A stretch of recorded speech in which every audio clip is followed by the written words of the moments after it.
They still needed convincing. Connor turned to Alex for help. Alex, do you have any rubber bands on you? Connor asked. I may have some hair ties in my bag. Alex said. She put her bag on the floor and searched through it, accidentally knocking the glass slipper out onto the floor. The clank echoed through the throne room. The twins panicked. It was as if time had frozen. Sleeping Beauty, her husband, and the advisor grew very tense. How did you get that? Sleeping Beauty asked. It's Queen Cinderella's glass slipper, the advisor said. No, it's not what you think, Alex said, quickly putting it back into her bag. We didn't steal it, Connor said. Guards! King Chase shouted. A few guards from behind the twins suddenly awoke and became alert. Seize them! The king shouted. Here we go again, Connor said as the guard sprinted toward them. He grabbed Alex's wrist and pulled her into a run. Your Majesty, Alex pleaded to Sleeping Beauty. We've come to borrow your spindle. We're collecting objects for the wishing spell. Sleeping Beauty stood, about to speak, but the twins couldn't wait around to hear what she had to say. They were running around the throne room in circles, barely missing the extended hands of guards trying to grab hold of them. Alex and Connor ran through a set of open doors leading out of the throne room. They had no idea where they were going, but they knew they had to move. They had been through too much to let guards catch them this time. I'm so tired of being chased, Connor yelled. They ran down hallway after hallway, making sharp turns whenever they could to throw off the guards. They were moving so fast that the beautiful architecture and artwork of the castle was nothing but a blur. Suddenly, the hallway they were in came to a dead end. Now, what are we going to do? Alex asked. Quick, in here, Connor said, and pulled her through the closest set of open doors. They found a stone staircase on the other side and ran up it. It spiraled higher and higher. The twins wondered if it would ever end. They were climbing to an impossible height. They must have been headed to the tallest tower in the castle. They reached the very top of the stairs and found a big black door. They rushed through it and immediately locked it from the other side. Now, where are we? Connor asked and looked around. The twins were standing in a large circular room with tall windows. There were violet drapes and a lavender rug. A balcony wrapped around the entire room outside. Only two pieces of furniture were in the room, an enormous bed and a spinning wheel made from dark wood. Connor, Alex said softly, I think we're in Sleeping Beauty's room.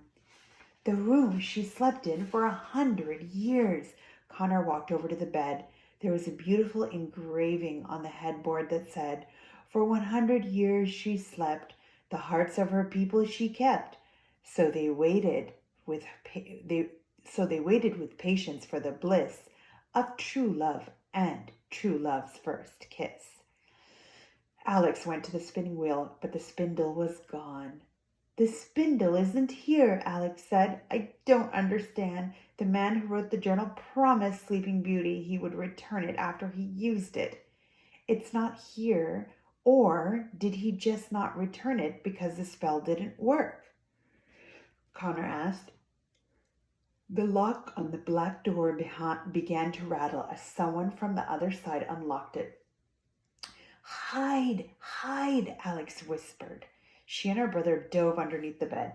The black door swung open. The twins expected to see a clunky pair of boots from the guards, but instead they saw a pair of pink heels. Is that? Alex whispered. Is that what? Ouch! Connor hit his head hard on the bottom of the bed. You can come out from there, Sleeping Beauty said. The twins couldn't tell if it was a trap. I've called off the guards, Sleeping Beauty added. No one is going to hurt you, I promise. The twins slowly crawled out from under the bed. We didn't steal the slipper, Alex said. It's hard to explain, but I promise we are not thieves. Sleeping Beauty nodded. I believe you. You do? Connor asked. He was stunned. Because if I were you, I'd totally think we were thieves. Sleeping Beauty smiled at them and took a seat on the bed. So you two are after the wishing spell? The twins nodded self-consciously. It's a really long story, Connor said. I'm sure, Sleeping Beauty said, and you've come to ask me permission to borrow the spindle from my spinning wheel, haven't you? The twins guiltily nodded again. Sleeping Beauty laughed to herself. You know, not too long ago a man came to my castle and asked me to borrow it, she said. At first I was completely against the idea, but he convinced me. How did he manage that? Alex asked. He told me all about the wishing spell and how he had traveled to another world and fallen in love and was desperate to return. And being somewhat romantic myself, I let him humor me with the story, she said, and her smile faded back into the contemplative expression they had first seen.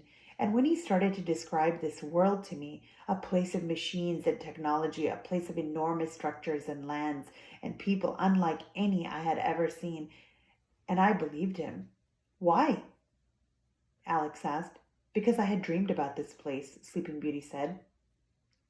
It's complicated, and even I don't understand it. But while I was under that horrible spell, I dreamed about the place he was describing. I dreamed about so many things. I had just assumed it had come from my imagination. I never mentioned a word of it to anyone, so I knew he had to be telling the truth. Did he ever return to it? Alex asked, desperate to know. Did the spell work for him? Sleeping Beauty studied the twins' faces. You're from there, aren't you? She asked. And you're trying to find a way home? Alex and Connor didn't have to respond. She already knew it was true. She reached under one of the pillows on the bed and withdrew a metal spindle. The twins felt their spirits soar. There it was. The man had returned it. The spell must have worked for him.